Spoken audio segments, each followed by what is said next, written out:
स्वामी जी, सर्दियों में एक और आतंक शरीर में मच जाता है। एक तो पानी कम पीते हैं, उसके बाद लोग चाय कॉफ़ी का सेवन ज़्यादा करते हैं, जिससे डिहाइड्रेशन कई बार शरीर में हो जाता है, मसल्स में ऐंठन हो जाती है, वाटर रिटेंशन नहीं हो पाता, लॉस हो जाता है, टाइटनेस बढ़ जाती है। तो क्या सुबह के समय सूर्य की रोशनी में योग करने से इलेक्ट्रोलाइट बैलेंस बेहतर होता है, मसल्स की फ्लेक्सिबिलिटी बढ़ती है, वाटर रिटेंशन ठीक हो पाता है? एकदम आपने ठीक कहा। ये चाय, ये कॉफ़ी, फिर चॉकलेट, फिर अलग अलग प्रकार की नमकीन, फिर जंक फूड, फास्ट फूड का ये जो पूरा कुचक्र है। और पहले तो ये शरीर जो है ना, जब इसके ऊपर 100, 200, 500, 1000 बार, लाख बार भी कुछ प्रहार करते, उल्टा पुल्टा खाते पीते हैं, तो ये शरीर में सहने की शक्ति बहुत है, बहुत सहिष्णुता है। लेकिन जब हद से पार हो जाती है ना बात, फिर बात बिगड़ जाती है। हाँ, तो ये एक तो प्राणायाम पूरा करें और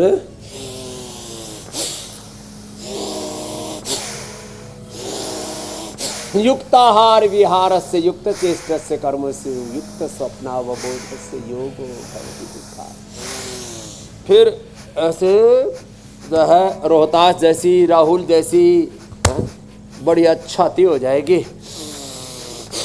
ये हमारा आर्मी में था, जवान भी गोड्डे गाड्डे टूट गए थे, ये भी बढ़िया क्या क्या बास्केटबॉल, फुटबॉल, क्या क्या सारा नेशनल खेलता था।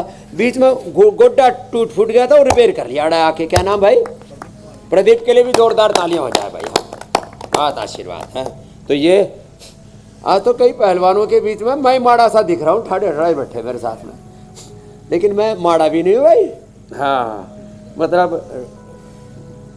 मैंने मेंटेन किया हुआ है। हाँ, मैं पहलवानी भी करता हूँ भाई। अभी भी अपने से दुगने वजन वाले को ढा देता हूँ। एक दिन एक बालक आ गया कुबेर, मेरे तक 1.5 गुना वजन, 2-2.5 गुना वजन का, 150-60 किलो का। उसको जब उठा के पटका, बोले बाबा जी आप पटक कैसे रहो? मैंने कहा ये तो योग है। स्वामी जी, आपके आसपास पहलवान बहुत होंगे, लेकिन फ्लेक्सिबिलिटी में आप सबको मात देते हैं।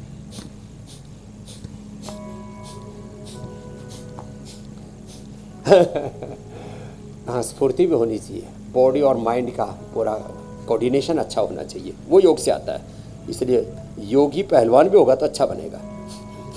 स्वामी जी, एक परेशानी और ठंड में होती है, वो ये कि मेटाबॉलिज्म बहुत स्लो हो जाता है, इसका रेट लो हो जाता है और इस वजह से थकान और सुस्ती बढ़ती है। तो ये पूरा जो ठंड का कुचक्र है, जो हमारे शरीर पर अलग अलग तरीकों से हमला करता है, क्या प्राणायाम से शरीर में थायराइड, मेटाबॉलिज्म जो लो हो गया है ना, उसको हाई करने के लिए